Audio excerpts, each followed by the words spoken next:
What's up, everybody? What is hip hop happening? My name is Matt Pixie Carroll. Casting with me today is going to be Tepuni Poon Doyle. Poon, say hi. Hello, everybody. And we have got an excellent match, guys. This is arguably the big one of the day. Two of the best, most promising teams in this entire tournament coming up head to head. On the blue side, we have from the University of Auckland, Team Dream. And on the red side, we have Team Monash. Both of these are some of the best teams in the region, let alone this tournament. So this is one hell of a hot match. And really quick fire picks and bans coming out here. Let's talk about that real quick. Yeah, as you mentioned just before, the bans are very, very fast. Both teams obviously knowing each other quite well. The Diana pick banned across against Decimate, a very targeted pick there. Targeted ban. The Sivir going to be banned across against Alid, offering too much AoE movement speed and attack speed. And the Skarner obviously saw Chenny G's game and not having a bar of it. What are your thoughts on the ban of the team of Monash? You know, they've taken away some straight up power picks. That's really all it is. You know, the Alistair and Orianna especially. I mean, they're two champions that work well as it is together, but even just separately in the hands of the members of Team Dream, they're just so dangerous. Bark is incredible on that Alistair. Liberty, one of the better ADs in the scene right now. So the way to take out the AD isn't really to ban out the AD most of the time. It's actually to limit what the support is able to do, because that's really what limits what you can take into lane. And then also the Orianna. I mean, Tam Jong does love his Orianna. He is very, very good on that champion. The Rumble is actually the pick I find the most interesting, because it is really, really hard to ban out IU. So obviously they don't want him having that Rumble. Sure, fair enough. But of course, IU is just going to go straight to the Aurelia instead. It's not like there were many other top laners banned out. There wasn't a very narrow pool. Yeah, interesting point, but Nectarine getting his haircut banned up to this point, and I mean, I'm not quite sure how I feel about that. Nectarine, very, very prominent Hecarim player and very, very good at that champion. And AIU did have that Aurelia, but Aurelia versus Hecarim, I mean, it's kind of turned into a skill matchup, and Hecarim kind of has the upper hand due to being able to get that early camp without losing much off it. Yeah, also taking the Ignite. Cute Nectarine, there's no two ways about it. He wants to put on early pressure in the lane. He wants to smack down IU as early as possible. So, this is interesting actually. Hovering over the Nidalee, we saw O21 play a jungle Nidalee earlier in the day to great effect. That being said, it was against a much lower rated team in terms of power picks. So obviously they have a plan, but Nidalee is kind of an interesting jungler, because when it goes bad, it really blows up in your face. So O21 obviously feels very, very confident in this pick. I want you to talk rather about that Janna though going into the Thresh. Yeah, Janna, very, very, very good support in this meta. A lot of disengage, very good against Hecarim, and also the Thresh can go even in lane in terms of being able to disengage a lot of what Thresh does, which can be an engage. I mean, Bomboy very comfortable on that Thresh, but Janna not really as much of a playmaking support, just going to pick the Janna to try help Liberty get through this laning phase. And if he does, in fact, get through this laning phase, he's a very, very scary ADC to play against. Sorry, you know, one of the things I always love to say about Liberty is he is as cool as a cucumber. Like, there is no phasing this guy. He never ever panics. And I don't know why I always end up referencing this one thing, but he doesn't blow flash if he doesn't have to. And I've seen him get out of situations where most players, even some pros, would blow the flash. I've only ever seen it blow up in his face once. I've only ever seen him die once when he could have flashed and lived, because he was trying to hold on to it. But he already plays his lanes very calmly and very safely. So having that extra safety from the Janna means that it doesn't matter what Monash take, there is going to be no kill pressure in that lane. Now, with the Ashe coming out here, they've obviously resigned themselves to that. They're going, you know what, we're not going to be getting kills in lane. Let's work on the mid to late game instead. A calm, methodical player is what sometimes a team needs. I mean, having a cool-headed person in a team really helps in those dire situations, especially if a team fight's going bad or you're slightly losing, then someone like Liberty could come in and say, hey guys, put up the morale. But hovering the Vayne, a very, very strong pick and safe lane there into, I mean, with Janna, but gonna get the Vayne, yeah. Sorry, Vayne is in fact locked in. Also gonna have that mid lane of Vladimir on Tam's Young Q. But I want to mention real briefly, Alid getting his Ashe, and Ashe, one of Alid's main and most played ADC in the whole in his whole champion pool. Yeah, he's really comfortable on that champion. And I think it's certainly a smart pick against some parts of this Dream squad. That being said, the slow is great against teams that don't have dashes. And Nidalee and Aurelia, the two key divers on Team Dream, are two champions that have those big gap close type engages. So, hold on, they're swapping around that Ashe, but there we go. It looks like, yeah, Alad, Chenny G, gonna swap out, and Alad on that Ashe. Not going to be any surprises. For a moment, I thought maybe they were going for some funky jungle Ashe, but in any case, all sus now, rightfully in the hands of Alid there, that Ashe. And I might have lost my train of thought, so I'm going to talk about the mid lane here instead. I like the Azir pickup in here. There's an interesting kind of pressure that comes out of this Monash squad. It's not all about team fighting. It's not all about sieging. It's not all about picking. They can do most of those things really well. They're happy to just react. If they get a little bit ahead, they get that little bit of a lead, then they can just play to whatever Dream's weakness is. So if their weakness is team fighting because they haven't got, the right items on the right carries, then that's what Monash are going to seek to do, and they'll be able to do it well. If the weakness is how Dream are playing the vision game, then they're going to go for picks. If the weakness is wave clear because they haven't got because the Vladimir hasn't ramped up enough, then they're going to go for a more siege type game where they just chip away at turrets, clear lanes, and the Azir really rounds that out quite nicely. So I like what they've done with this composition. That being said, Dream have some serious threats here. It is, there's no two ways about it. It's a 3 carry composition, almost 4 carry if you're including the Nidalee in there, with just a bit of safety and disengage being provided by that Jenna. They just want to mow down Monash. A lot of disengage, as you mentioned, but not many tanks. I mean, AIU on that Aurelia can go a little bit tank build, but definitely going to play out the Trinity Force. Might get the Bork, but might just go for the Frozen Heart instead. In Randuin, since Frozen Heart has been changed, but definitely the side of Monash do have the bigger tank line. I mean, even Thresh is tankier than the Janna. Janna does offer a lot of disengage, but I mean, Thresh has that box as well, and a lot tankier with the playmaking potential of his Death Sentence and also his Flay. So we'll see what he can do if Bomber can flay away 0-2-1 on that Nidalee, the jumps, and also Chenny G. He might make some pretty big plays with his Glacial Presence. I mean, he played some pretty good Sejuani last time I saw him play in the qualifiers to get to this stage. So definitely going to be a very close game, and it's going to matter. It's going to be important to see how the carries of Dream can stay alive in these team fights.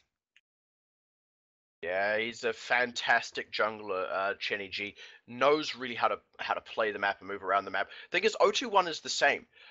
021, he knows how best to play the vision game for whatever champion he is currently taking, and he's really been kicking this Nidalee a lot lately. He really likes that champion, so it is a very comfortable pick for him. Both of these junglers, in fact, really just in their comfort zones. In fact, we can say that of just about anyone, on both of these teams, they've all actually got champions that they're really, really comfortable playing. We're almost a little bit spoiled here. We get a bit of a show match almost. 2 of the best teams in this tournament, all playing some of their favorite champions. The only thing we're missing is the Orianna and the Diana, all things considered, but even then, Tamjong on Vladimir, he really loves that champion. He likes the way it plays, and like I said, I think it complements this team comp really, really well because it actually makes them hard to dive. It is tricky to get on top of a Vladimir and shut him down, even with that Glacial Prison.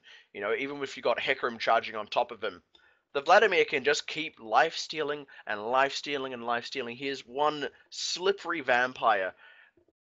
I don't know if they're actually really going to be able to shut him down if he gets rolling in the game. Yeah, and Azir not going to be able to put enough pressure, I feel, onto this Vlad. And if Vlad farms up, Vlad does become a late game monster. I mean, so does Azir, but Vlad equally so. And a lot more AoE damage because he does have that ult, the Hemo Plague, to do a lot of damage across the board.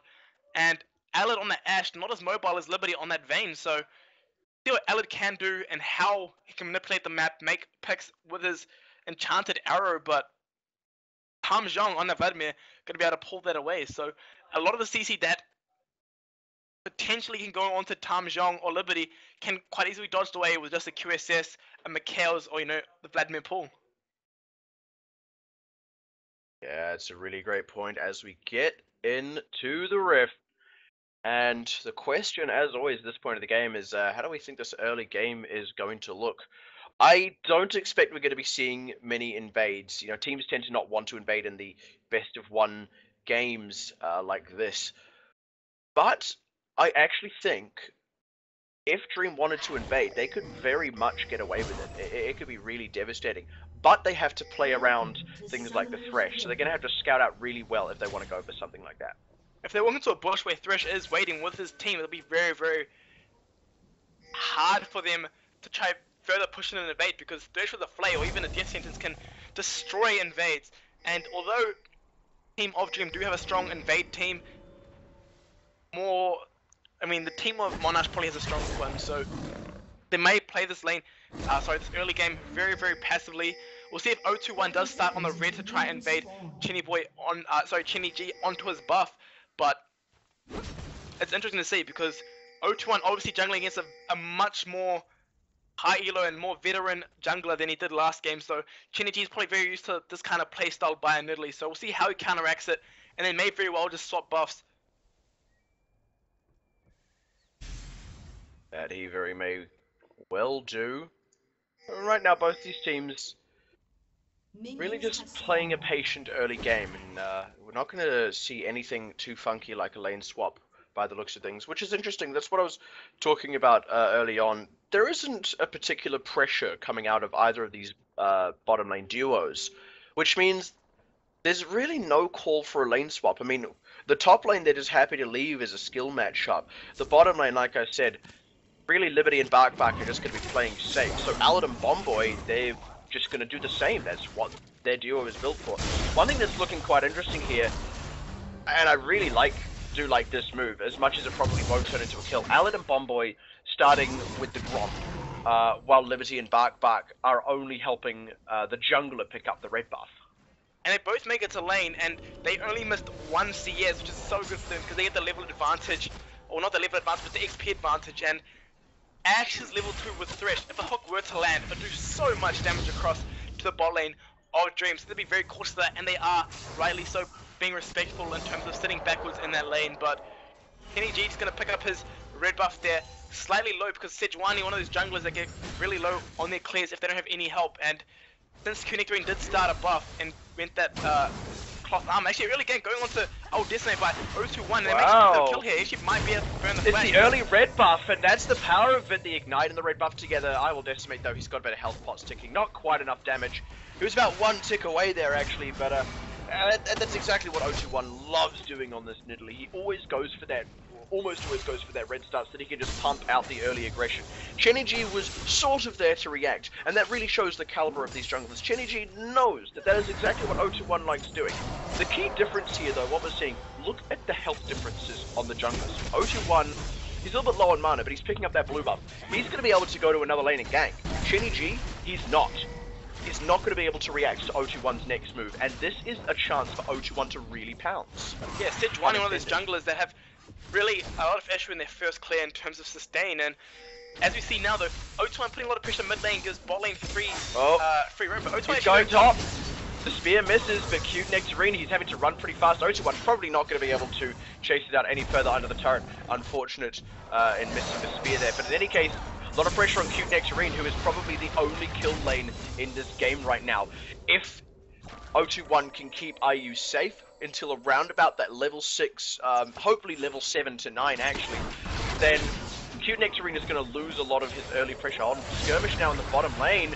Oh, the hook goes wide, a nice tornado from Bark. Liberty is just doing his best to hurt Bomboy and Alad while keeping himself alive, trying to conserve as much mana as possible. Yeah, the farm differential actually being 10 at this point, but once that wave hits the turret, it will go down to not really much.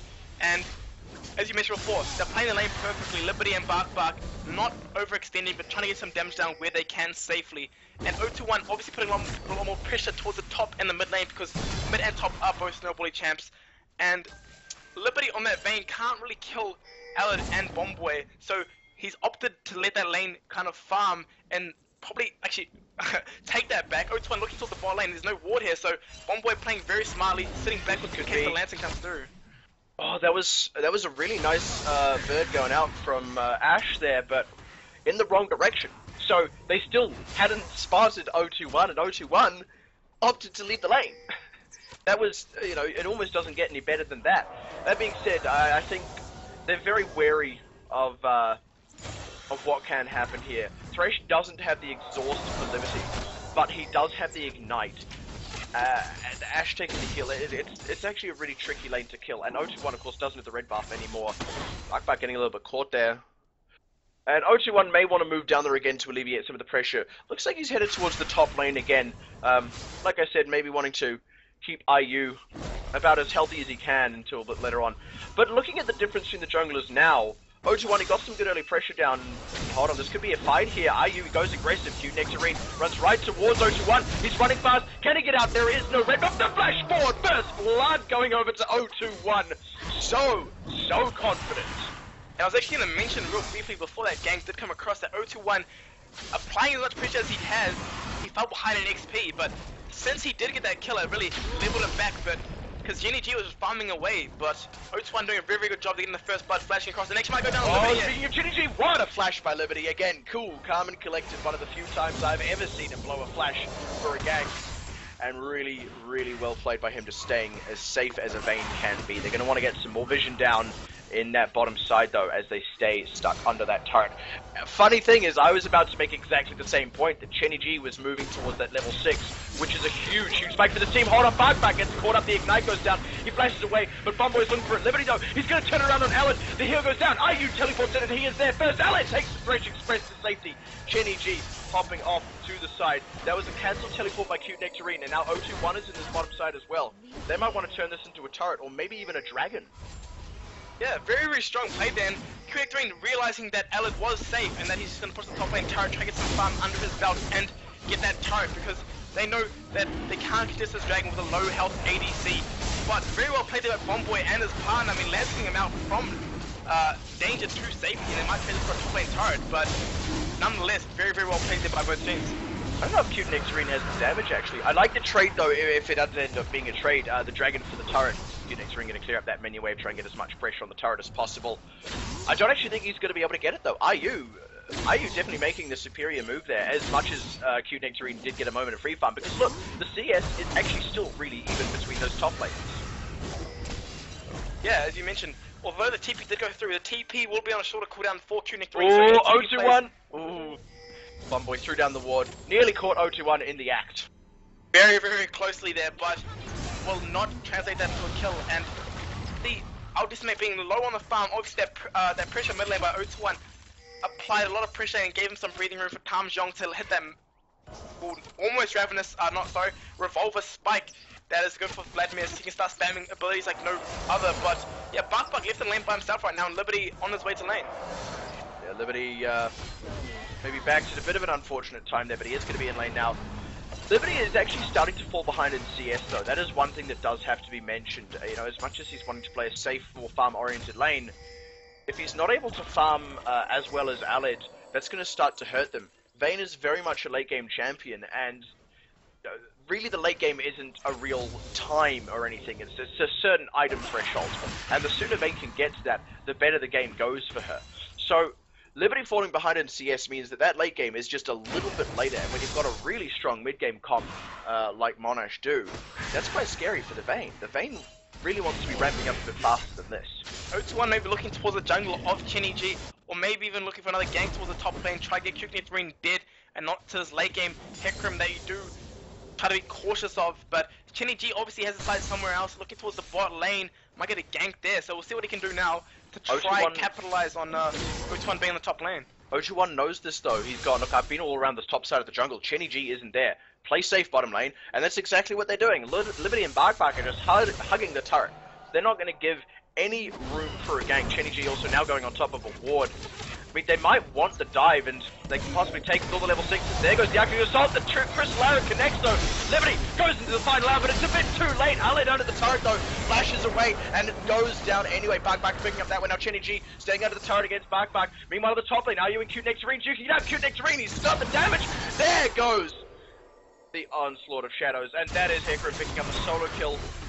So kills traded in the bottom lane, and then a one-on-one kill in the top lane.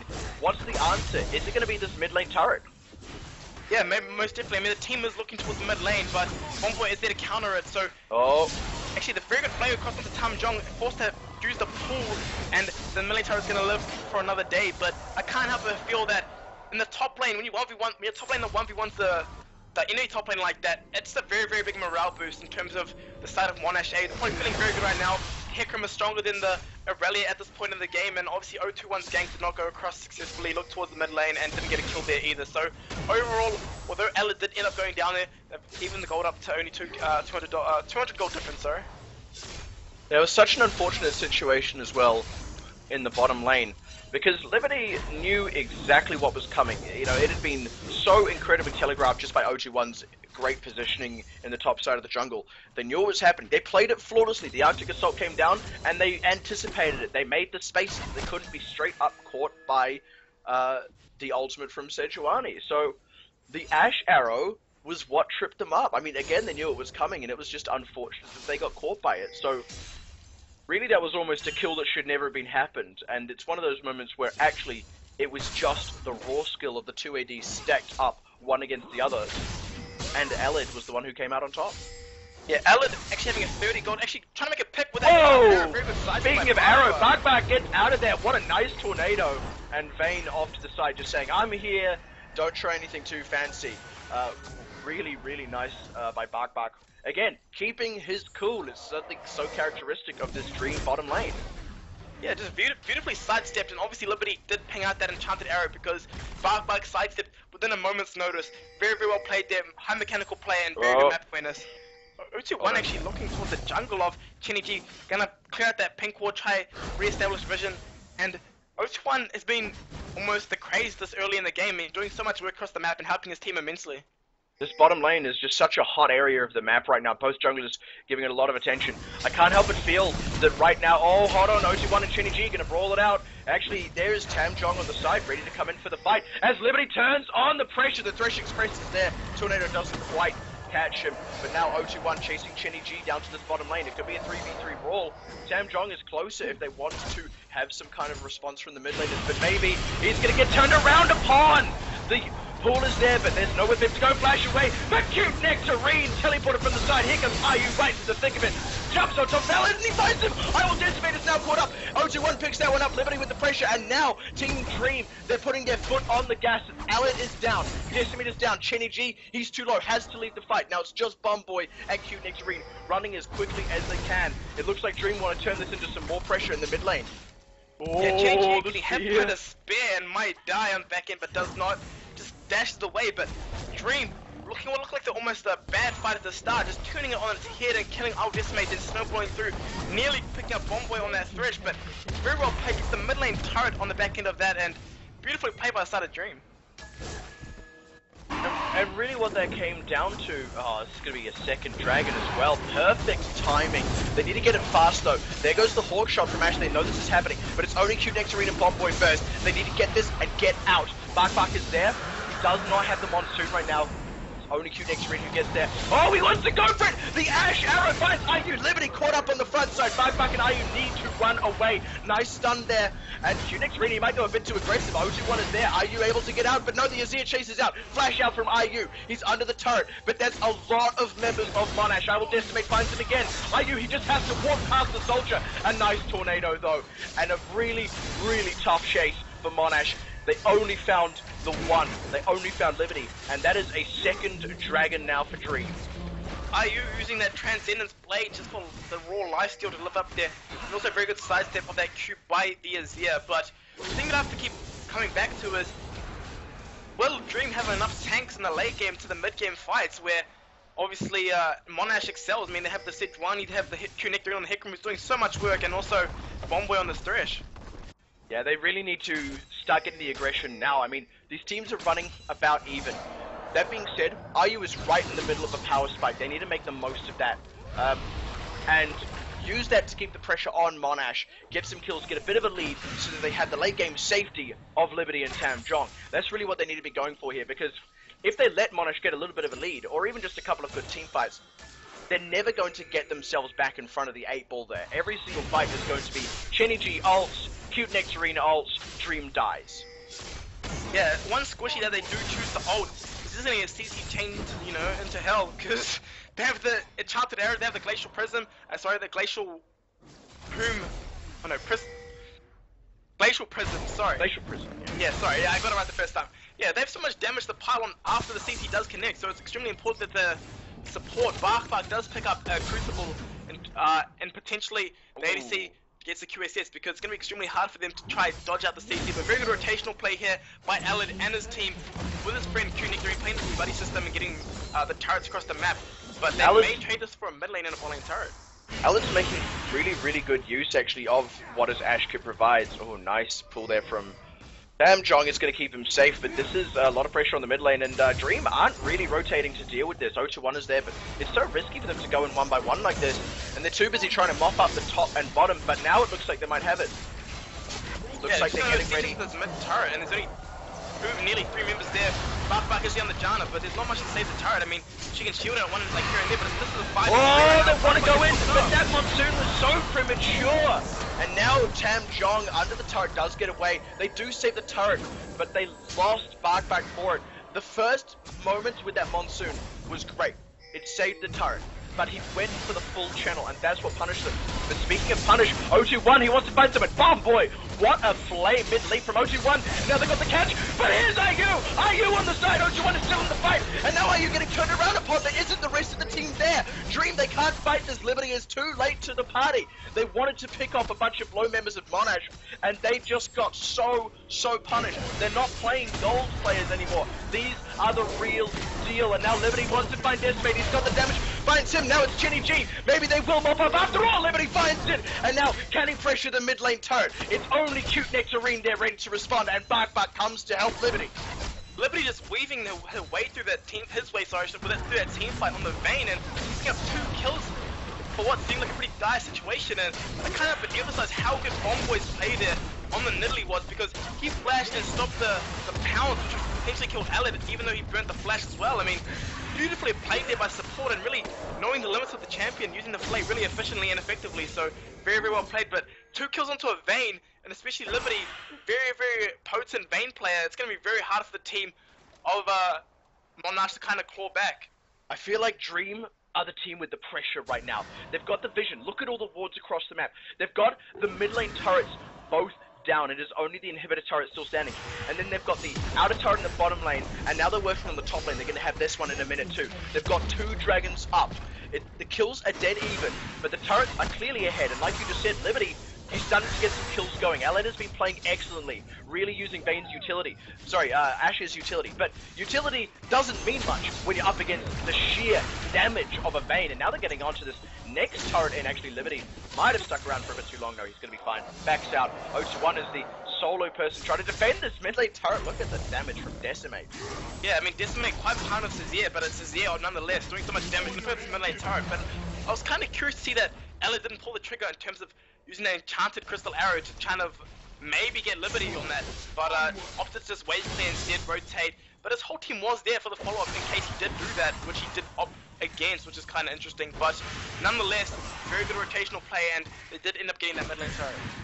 I feel like there might have been something a little bit psychological about that, because the previous fight had basically been Monash feeling really good about themselves. You know, they actually played it really well. You know, the siege of the mid lane turret. They got Bark, and then 0-1 stormed in, and they got 0-1, and then they got IU. But then suddenly Liberty came in, mopped them up, and then the turret goes down. So I think now, actually, Monash are more hesitant to pull the trigger, especially when Liberty and IU are around in the same place. And that could come back to bite them if they can't make aggressive moves because of that nervousness. Very good setup here, though, by Monash. Getting up for this dragon, which is up in 10 minutes. Not going to get him the 3rd dragon. She might make a pick onto Bark here. Concentrated the spear very well there. Would have been half health Bomboy there, which would not be good for you guys, for the team of Monash. Q-Nectarine is around and may very well back to use Bark. Oh. Bark got really close to the action. IU gets caught. Kenny G comes in, finds Bark. IU. There goes the headroom, and Bark is already down and out the count. IU now is the focus. He falls over, and that's so much of the damage. Where a dream. That was only 2 members of the team. No one else was there. They know that they can't fight this Dragon's Pit, not when there's a Sejuani and a headroom around. I'm not even sure what business they had being there. They could have been rotating for a middle inhibitor. Yeah, 1 member getting caught out with the Enchanted Arrow, turned into 2 members being caught with a Glacial Prism, and that did so much damage. That did so much damage across the board.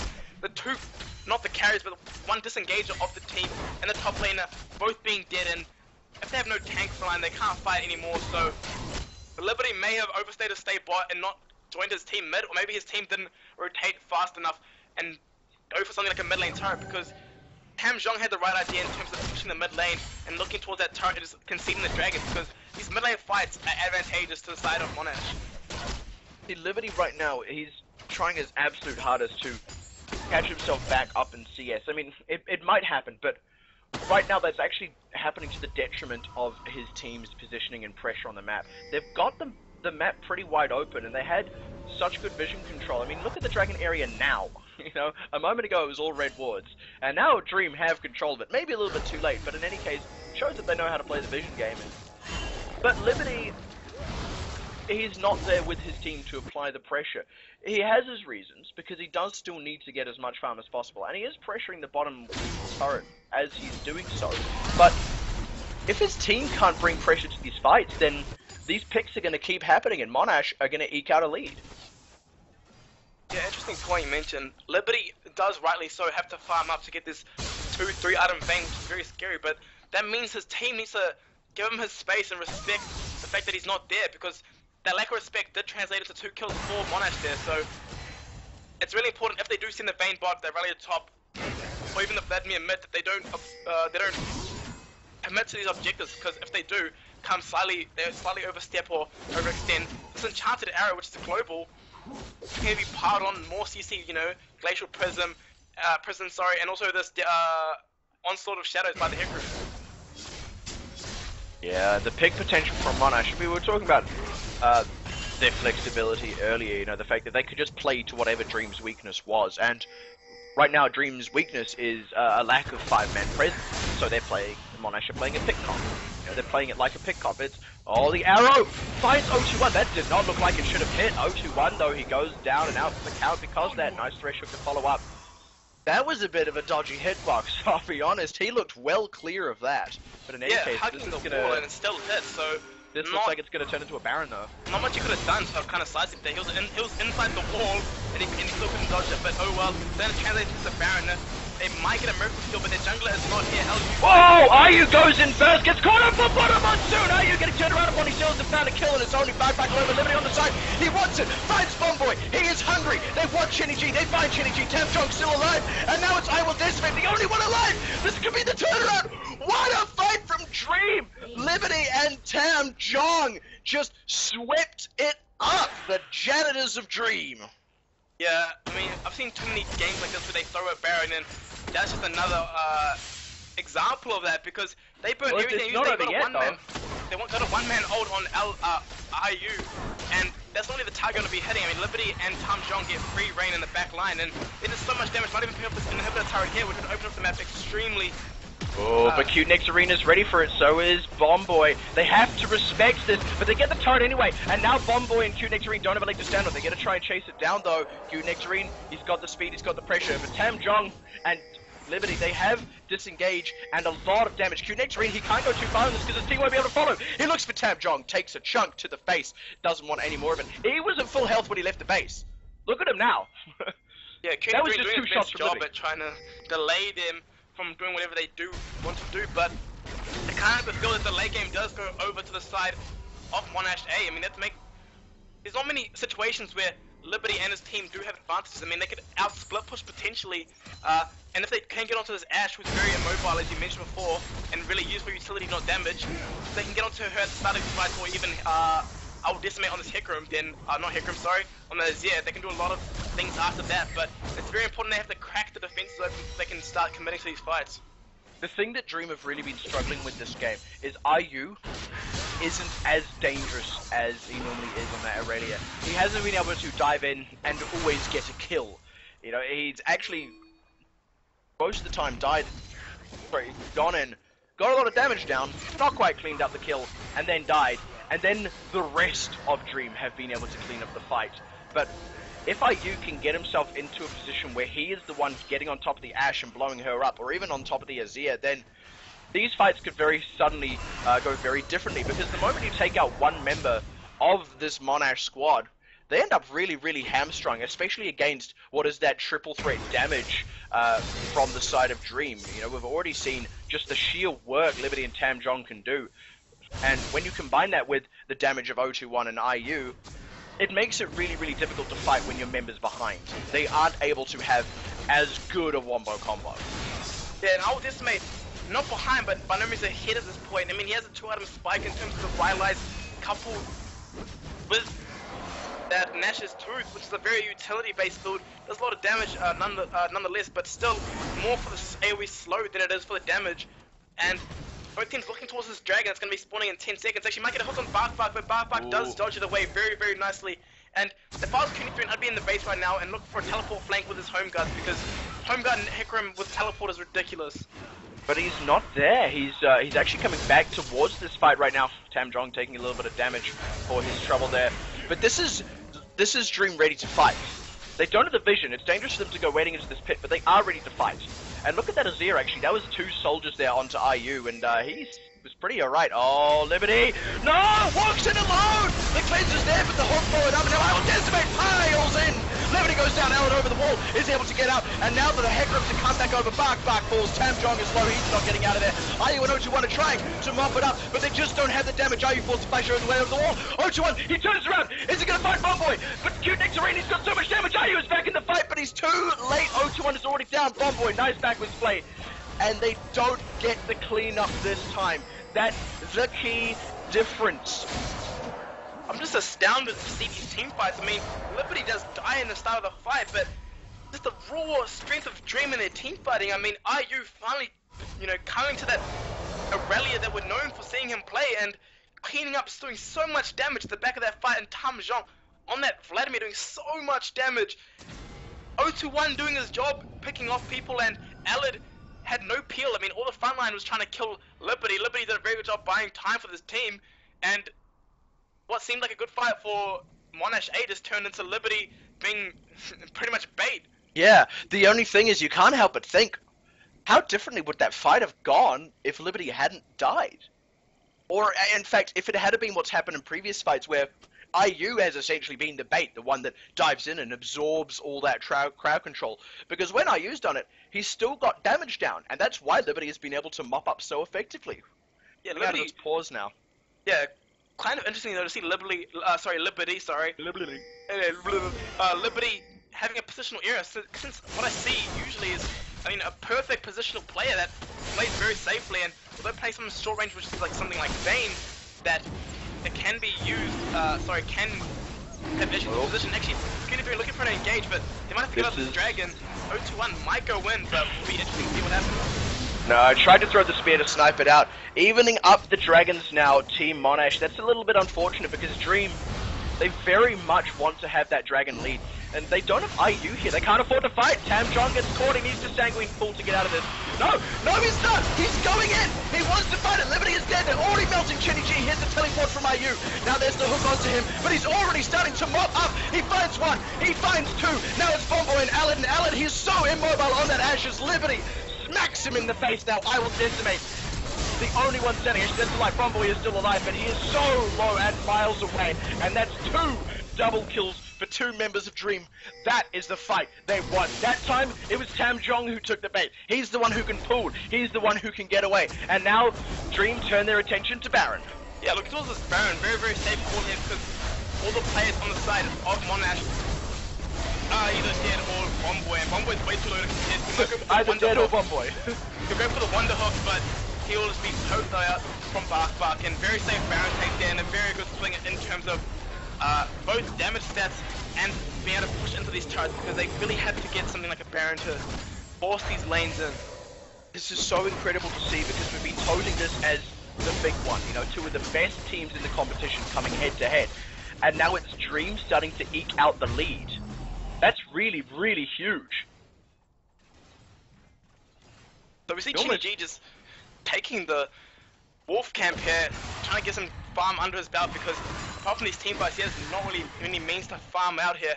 And top lane Hikram actually getting the Deadman played, very, very good item on him, gives him movement speed, but the longer this game goes, the harder the team of Monash is going to scale up. Yeah, the thing is though, Liberty, look at the items he's already been able to pick up. Blade of the Rune King, Static Shiv, Last Whisper. He's got that Quicksilver Sash, so he's got a bit of a self-cleanse there as well.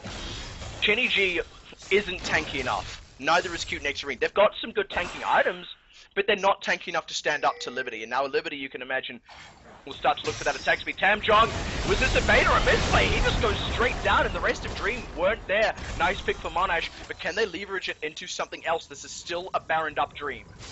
Yeah, the raw power they have, the CC that they have, I mean, very utility-based team, but still has a lot of damage if you just get on one target, and Tamjong not being able to pull out of there, has the Zhonya's, but had no opportunity to use it, and quickly looking over the, at the itemization of Bark, getting that Zeke's Harbinger instead of something like a Mikhail's Crucible, obviously trusting Liberty to position, and also with that QSS that he has for himself, but I mean, it's very, very important that Liberty does not get caught up in these fights because, well, actually, OUC1 getting hit up. Glacial Prison does find OUC1 Bark though. He's the one that gets caught out. Again, the rest of Dream just isn't here. Cute Nectarine, he wants Liberty. Liberty, he might actually be able to turn this around, and Cute Nectarine cannot afford to go in for that fight.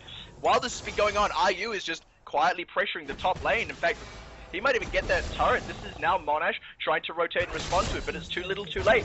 They got a really nice pick in the form of Tamjong, then a really nice pick in the form of Bark, but honestly, it's still Dream applying the pressure here.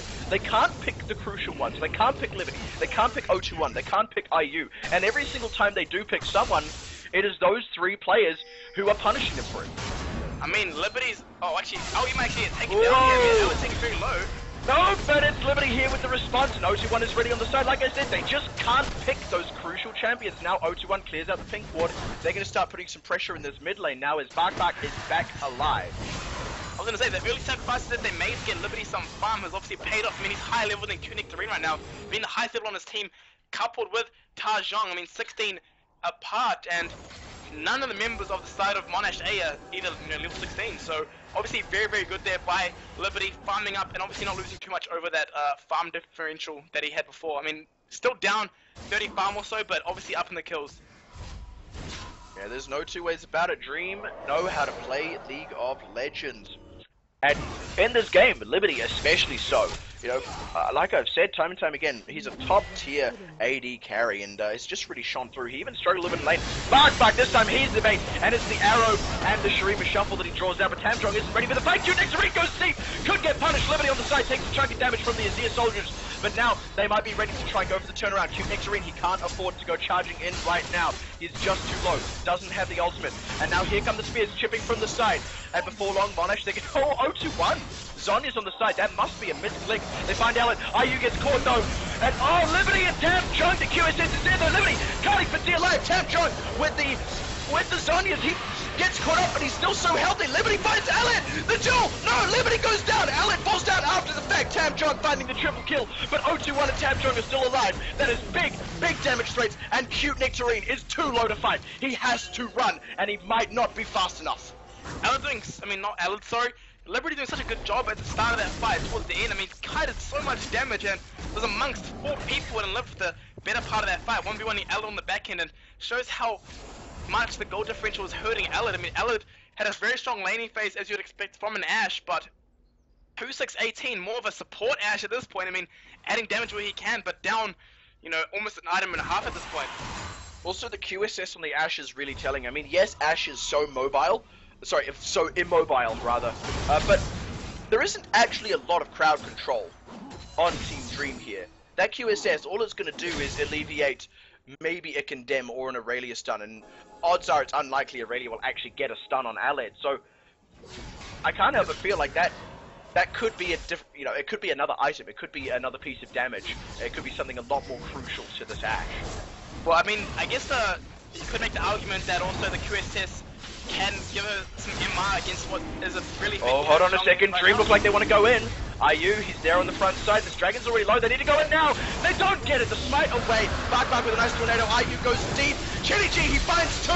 And one of them is limiting, but the QSS is there. And now Q Nectarine, he finds Barkbug, but Barkbug is the wrong one to find. Tab Drunk in the middle of the fight with IU keeping his valuable decimate on the side. Barkbug is low, but he's still alive. In fact, no one on Dream is down. Chili G is down though. Bomboy as well. They want to chase this one out. Aled, he's not getting away from IU. There's the QSS, but he's still too immobile. IU will run him down. It's just a matter of time. One more auto attack as the rest of Dream charge up the mid lane. It is only Decimate and Shoot Nectarine. And look at how healthy Liberty is. They cannot hold this inhibitor. Yeah, very, very strong play there by them, and oh, Decimate! Oh, Decimate! Blocked away. Just blown up, disappeared from the map like a Malaysian Airlines flight. Now it's going to be the inhibitor. In fact, look at how long these timers are. Aled and I will Decimate were the last ones to go down. Chinny G and Bomboy can't stop this team. This could be the game here. 15 seconds now on Aled. They need to melt these turrets, but they're trying to find Liberty. They want to keep themselves in this game. Chinny G goes in. They find Liberty again. They're stopping the damage. Aled up in 5 seconds now. Neither Nexus turret is followed, but Bomboy does go down. That could be so crucial. Aled is about to come back up. I will Decimate. 12 seconds after him. Now down to 10 seconds. The first Nexus turret falls. Q Nectarine, he's healthy again. Aled is here. They might have the damage. Hold on though. Here comes IU. He's healthy. He's back on the horse. He's ready to go in for this fight as I will Decimate comes back alive as they come onto the Nexus. Dream, they could close this one out. They find it on the Nexus. So clutch. And I will Decimate was not up in time. Good game. Well played to Dream. That was such a telling game. Two of the best teams in this tournament, and Dream proved themselves the better. Yeah, very, very close game from pretty much from the get-go there. I mean, beautifully played there by both teams, playing their team comps to their strengths, and what seemed like an uphill battle for Dream and Liberty leading the charge there. IU and Liberty put on their carry shoes and started going crazy in that game, and although they lost a couple of picks there, very well played there, started playing safer and really killed it at the end.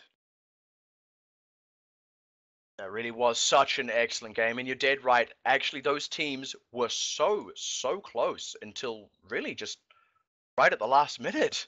And, you know, Dream, they started to eke out a victory. They actually ended up giving away 2 dragons there, which was probably making them sweat a little bit, but even then they stuck to their guns. They stuck to how they needed to play, and they were so comfortable just throwing away a team member to absorb all the crowd control, and that's really telling. That speaks to a lot of trust within the Dream squad, a lot of trust in how the rest of the team will play without that one player in the team fight. And really, it just goes to show what ended up being the key difference between these two teams. They are both incredibly skilled, and they're both incredibly gelled teams, but Dream just had that extra level of trust, that extra level of synergy within the team, and it really paid off for them.